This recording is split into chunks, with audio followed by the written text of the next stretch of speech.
Vamos agora falar da teoria quântica do spin. Agora vamos associar um operador ao spin de uma partícula.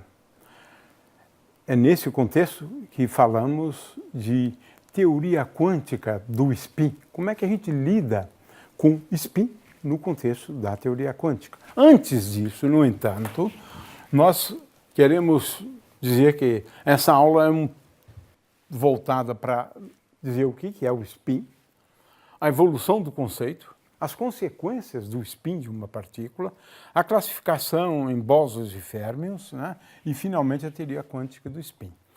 A gente sabe que os constituintes exibem atributos, né? Né? E esses atributos levam a interações, que, por sua vez, levam a transformações. O fato é que cada constituinte tem um conjunto de atributos, né? A gente fala da carga elétrica, já falamos da carga elétrica, falamos da massa, e agora o spin. O spin é um atributo. Antigamente se pensava de um jeito diferente, que o spin estaria relacionado à rotação do elétron em torno de um eixo imaginário. Isso não existe mais, não é essa a concepção nos dias de hoje. Spin é um atributo dos constituintes, né? Porque senão a gente nunca entenderia por que o fóton tem spin 1. Ele não tem massa, como é que ele pode girar em torno do eixo dele? Então você veja que isso está realmente furado. O fato é que o spin de uma grandeza física, ele é tal que S ao quadrado é como um momento angular, né? É igual a S, a gente vai ver depois, né? A formulação melhor, né? S ao quadrado é igual a S vezes S mais 1, né? Vezes H cortado ao quadrado, e a componente Z do spin é M vezes H cortado, M variando de S a menos S, né? Veja que S pode ser um número inteiro, aí nós estamos falando números inteiros, ou zero. Estamos falando de partículas bosônicas, ou S igual a meio, 3 meios, 5 meios, em cujo caso, né, nós estamos falando de férmions. Então, nós dividimos as partículas, né, em categorias bosônicas, partículas bosônicas ou bósons. Se S igual a zero, só existe uma partícula bosônica, que é o Higgs, com spin igual a zero. As demais são spin 1, né? Ou spin semi-inteiro. Essas partículas recebem o nome de partículas fermiônicas, ou férmions apenas, né? Esse conceito foi evoluindo aos poucos, mas eu diria que em cerca de 15 anos, né, a teoria do spin já estava acabada, né? Na realidade, as primeiras ideias, né, começaram quando se descobriu esse fenômeno, né, que é conhecido como efeito Zeeman, sob a ação de um campo magnético. As linhas espectrais de átomos, elas, na verdade, se desdobram em várias linhas, né? De forma que isso levou à ideia de que havia algum tipo de estrutura interna do elétron. Essa era a desconfiança, né, de quem começou a observar esse fenômeno, né? Mas, de qualquer maneira, em 1922, Stern e Gerlach fizeram uma experiência que hoje é entendida como sendo uma demonstração da existência do spin. Você lança um feixe de partículas numa região na qual o campo magnético não é uniforme, existe um gradiente do campo magnético, e o que se observa é que esse feixe ele se desdobra, né, de tal maneira que agora se concentram elétrons aqui e aqui. Veja, hoje a gente sabe que elétrons de tal maneira que o spin esteja num certo sentido, né, se deslocam para cá, e elétrons no outro sentido, cujo spin está no sentido oposto a este, elas realmente acabam se dirigindo para este ponto. De forma que foi a primeira experiência em que se demonstrou de uma forma cabal, né, a existência do spin do elétron, apesar de que não houve naquela época essa interpretação, né. Em 1925, Uhlenbeck e Goldsmith, eles propuseram, né, que o spin deveria ser associado ao movimento de rotação do elétron em torno do seu próprio eixo. Foi uma bela tentativa, né? Essa é uma visão clássica que a gente tem até hoje do que seja o spin, mas está errado, porque spin é uma propriedade intrínseca, é uma grandeza, na verdade, é estritamente quântica, sem um análogo clássico, né? Então, é assim que a gente entende hoje o spin de uma partícula, né? Mas essa foi a primeira ideia, quem propôs isto, né? É claro que, em seguida, né, Pauli enunciou em 1925, né, um princípio fantástico, e ele também desenvolveu a teoria quântica do spin, utilizando as matrizes conhecidas como matrizes de Pauli, né? Então, Pauli deu duas grandes contribuições. A primeira é o princípio da exclusão de Pauli, né, na qual a gente assegura que, no caso de elétrons, eles nunca podem ter os mesmos números quânticos, né? Não podem ter números quânticos iguais, né? Claro que isso explica, então, a existência de uma tabela periódica como consequências, né? A existência da força normal, né? A gente vai depois discutir isso, a impenetrabilidade da matéria, o ferromagnetismo, são consequências do spin do elétron. É simplesmente fantástico. A gente nem sequer se dá conta da relevância do spin, até mesmo no dia a dia, para entender alguns fenômenos. Por exemplo, esse da força normal, a matéria não ser impenetrável.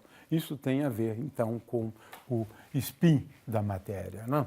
A teoria quântica do spin foi desenvolvida por Wolfgang Pauli, como eu afirmei antes, né?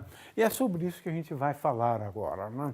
É claro que, sem dar muitos detalhes, mas a gente vai fazer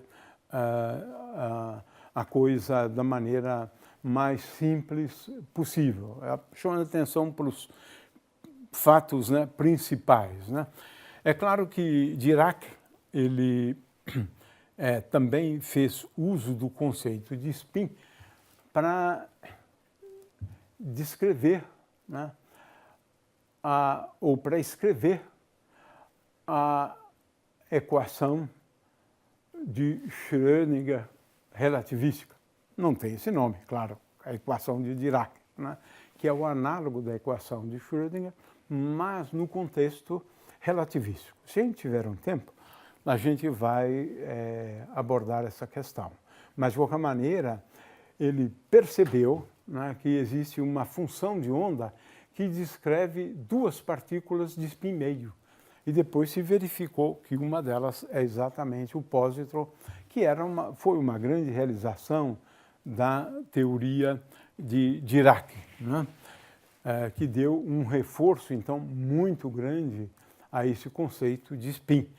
E aí nós estamos falando do ano de 1930, que é o último grande desenvolvimento em relação à teoria do spin, né, na teoria quântica, né? Muito bem. Os constituintes de tudo no nosso mundo são o próton, o nêutron, o elétron e o fóton. O fóton tem spin 1. Fóton tem spin 1. Mas o elétron, o próton e nêutron tem spin meio. Tem spin meio. Ou seja, para essas partículas S ao quadrado é igual a meio vezes meio mais 1 h cortado ao quadrado. 3/4 de h cortado ao quadrado. Né? E a componente z do spin só pode assumir dois valores. Né? Meio de h cortado ou menos meio de h cortado. É algo parecido com isso aqui. Né? S ao quadrado é igual a 3/4 de h cortado. Né? De forma que aqui está essa figura, e a componente z do spin pode assumir o valor mais meio de h cortado e menos meio de h cortado. Esse valor aqui, esse valor aqui, que é a projeção.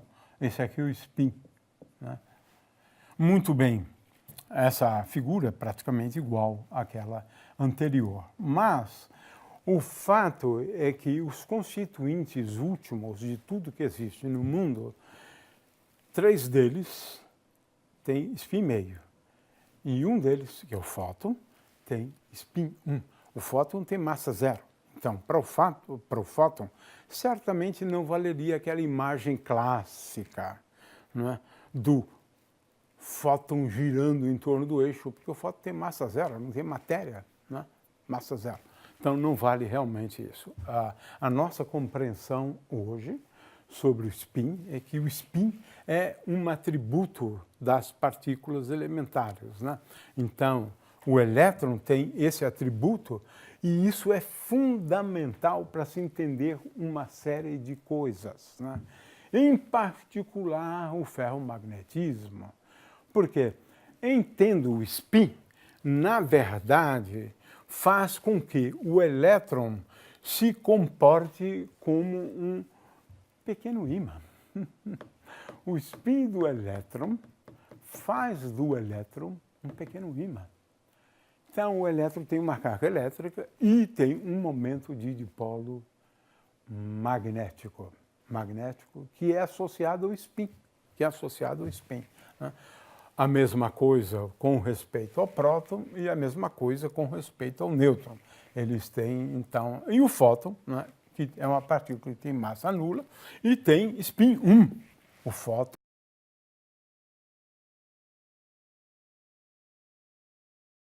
O fato é que, como eu disse antes, né, é que o elétron tendo spin, ele se comporta, na realidade, como um pequeno ímã. Ele gera campos magnéticos. Né? Cada elétron gera um campo magnético. Né? Muito bem. Vamos agora para a parte que vocês conhecem menos, né? E vamos reforçar isso. Apesar de que, na prática, a gente não vai cobrar muito isso de vocês, né? Só algumas propriedades, claro, as mais simples. Né? A gente deve começar introduzindo um conjunto de 3 matrizes, né? Conhecidas como matrizes de Pauli, não é à toa que ele recebe o nome de matrizes de Pauli, porque foi ele quem descobriu como, né, introduziu o conceito de spin na teoria quântica, como um operador, na verdade. Né? Muito bem, então vamos lá. 3 matrizes conhecidas como matrizes de Pauli. A matriz sigma 1, ela só tem elementos fora da diagonal, 1 e 1. A matriz sigma 2 também só tem elementos de matriz fora da diagonal, mas agora menos i e i. E, finalmente, sigma 3 só tem elementos na diagonal, 1 menos 1 na diagonal. A propriedade notável dessas matrizes é essa aqui.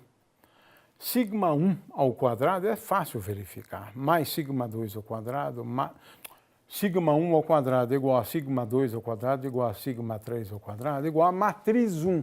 É um operador, né? Unidade. Né? 1, 1.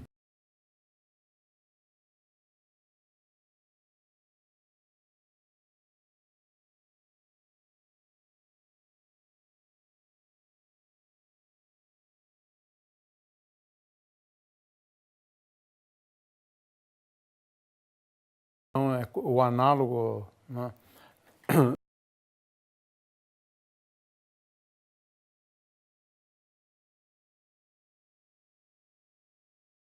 Dá 0. Né? Muito bem.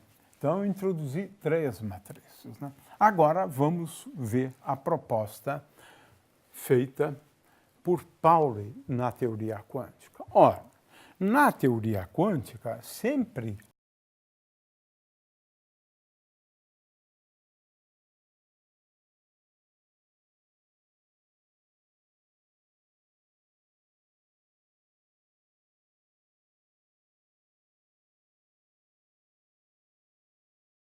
associar uma grandeza a um operador. Pauli propõe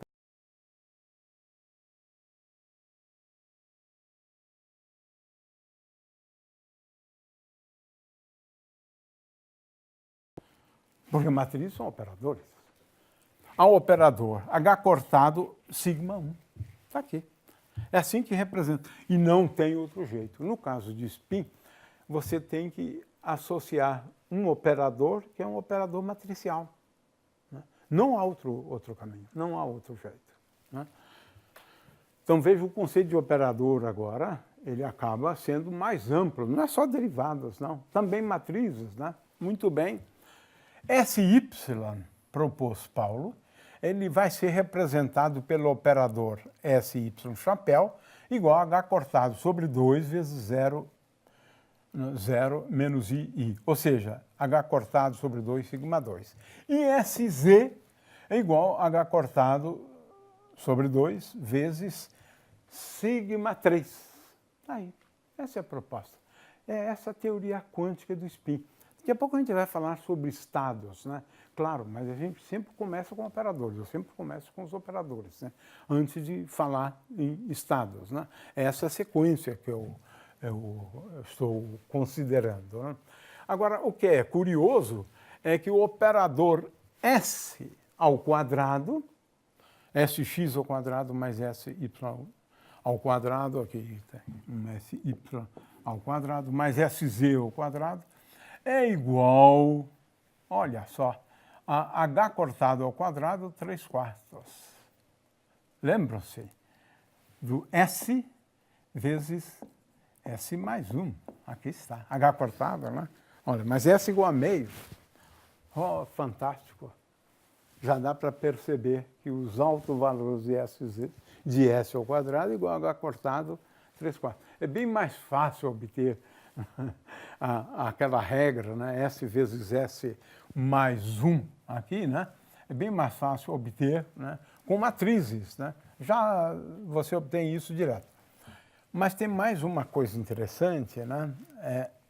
Esse aqui é o símbolo de Levi-Civita, na verdade, né?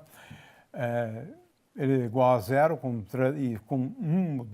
com 2 índices ou 3 índices iguais, né? E ele é um tensor antissimétrico, né? O fato é que essas matrizes, né, ou o spin, é tal que ele satisfaz a essas relações de comutação aqui.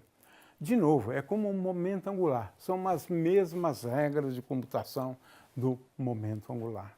Ela tem muita coisa semelhante ao momento angular. Orbital, claro, momento angular orbital, né? Tem as mesmas relações de comutação. Ou seja, você não pode determinar Sx, Sy e Sz com absoluta precisão, simultaneamente. Então, você tem que escolher uma delas. S ao quadrado, como é operador em unidade, é fácil verificar que S ao quadrado comuta com qualquer um deles. Então, por exemplo, Sx, Sy, veja o comutador de Sx com Sy, é igual a IH cortado Sz. Né? Então, eu não posso determinar Sx e Sy com absoluta precisão, simultaneamente. Você tem que escolher. A gente sempre escolhe Sz. Então, os autoestados, né, do operador Sz, eles têm, na verdade, autovalores dados por mais meio de H cortado e menos meio de H cortado. Então, nós escolhemos S ao quadrado e Sz, como é o caso do momento angular orbital. Mais uma propriedade curiosa é essa de que o traço de SJ, mas isso é por conta do traço das matrizes de Paulo ser iguais a 0, né? Ora, quando a gente vai trabalhar com interação spin-órbita, quando a gente vai considerar a hamiltoniana, ou enfim, qualquer matriz 2 por 2, eu posso sempre escrever em termos dessas matrizes de Pauli, assim. M1, um número, M2, outro número, M2, sigma 2, M3, sigma 3, e M0, a matriz 1, a matriz unidade. Né? E agora é fácil verificar, né, que M0 é o traço de M, porque o traço de sigma 1, sigma 2 e sigma 3 é igual a 0. Então, M0 é igual a meio vezes traço de M, porque o traço da matriz unidade é igual a 2, E MJ é igual a meio do traço de M vezes sigma J. Então, uma matriz qualquer, e isso é importante no caso do spin, né? Se eu tiver que escrever a hamiltoniana de interação agora, levando em conta um potencial e assim por diante, eu vou sempre escrever sob a forma de uma matriz 2 por 2. E uma matriz 2 por 2 pode ser decomposta na matriz unidade mais uma combinação, né, das matrizes de Pauli. Isso é bastante útil quando se trabalha com a teoria quântica do spin. Então, essa matriz M, existem várias formas aqui de escrever essa matriz M, né? M++, M-, M-, ela pode ser escrita em termos de matrizes de projeção, tá vendo? 1 mais sigma 3, né? 1 menos sigma 3, é uma parte um pouco formal, né? Então, se tiverem um tempo, quiserem dar uma olhada, né? Isso é bem bonitinho, na verdade, esse tipo de decomposição. Ora, os autoestados, né, ou os estados de spin bem definidos, os autoestados do operador spin, aqui na verdade seria melhor colocar um chapéu aqui, né, são tais que S, agora eu tenho um novo número quântico de spin, ms. Eu estou colocando ms igual a mais ou menos 1, mas na verdade alguns preferem ms igual a mais ou menos meio, né? Eu utilizei a minha própria notação aqui, né? Então esse ms pode ser igual a mais meio ou menos meio, né? Mas eu posso nessa notação utilizar mais ou menos 1. De forma que os autoestados, né, de S2, né, eles são tais, né, que S2ms é igual a H cortado 3/4 de ms, né, e Sz de ms é igual a msh cortado sobre 2, é por isso que aqui eu uso ms igual a mais ou menos 1. Né? Claro, eles são ortogonais entre si, né?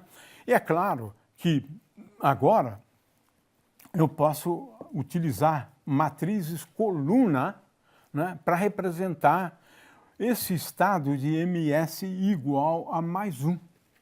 E a outra matriz coluna para representar esse estado de ms igual a menos 1.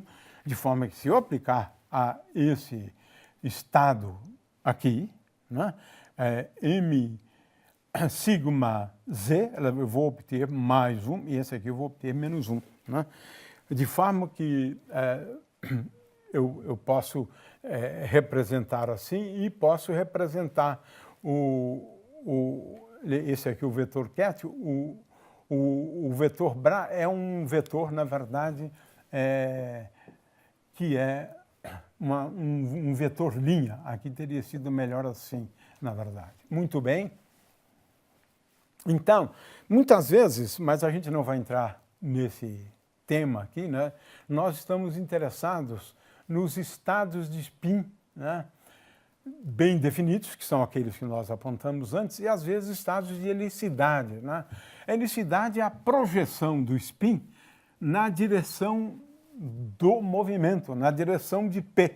S escalar P sobre módulo de P, P sobre módulo de P, em coordenadas esféricas, é dado por essa expressão. E às vezes nós estamos interessados nesses autoestados de eletricidade, né? Mas isso aqui é uma coisa um pouco técnica, está um pouco lá na apostila, se quiserem interesse, a gente não vai cobrar isto, né? É só uma curiosidade, né? E o elemento de matriz, né? Desse operador S entre esses estados de helicidade bem definidas e como eu posso escrevê-las, né? Em termos daqueles ângulos θ e φ. Mas a gente não vai chamar muito atenção para isso. Muito bem, o conjunto de estados, né, na teoria quântica, por outro lado, com, digamos, um valor bem definido de alguma grandeza física, no caso, energia, e do momento angular de spin, né, porque agora a gente precisa colocar estados nos quais nós temos valores bem definidos do momento angular servindo, ou do momento angular de spin, servindo como uma base, né? E nós podemos, então, escrever os estados como produtos diretos, né? De estados com valor n bem definidos e estados com o valor do momento angular de spin bem definidos, né? Então, por exemplo, um estado para mz igual a mais 1, eu tenho aqui apenas um estado que depende das demais grandezas físicas que caracterizam o estado. Esse n aqui inclui todas as grandezas físicas, né, que caracterizam o estado, exceto o spin, né? Para o spin, nós estamos agora indicando como a gente faz, né? Na verdade, a gente faz uso de uma matriz coluna, sempre, né? Agora, né? Matriz, claro, 2 por 2, né?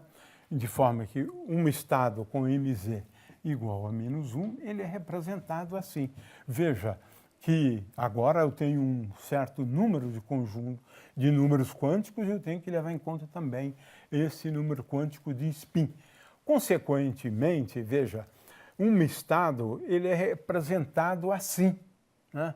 Esse aqui é o estado tal que o momento angular de spin tem a componente z igual a mais meio de h cortado sobre 2, e esse outro aqui, que tem um momento angular de spin, a componente z igual a menos h cortado sobre 2.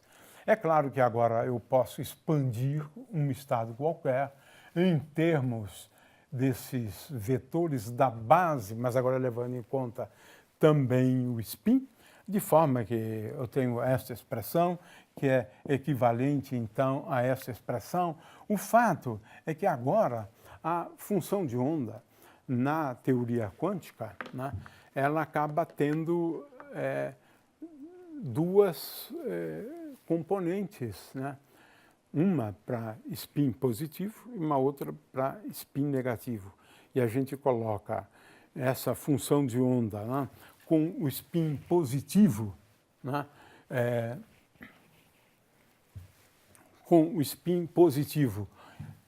Agora estou levando em conta, né, que a função de onda agora ela é descrita, né, por um vetor coluna, claro, em duas dimensões, né, né, uma que me dá a função de onda, levando em conta a componente z do spin positivo e a outra com a componente z do spin negativo.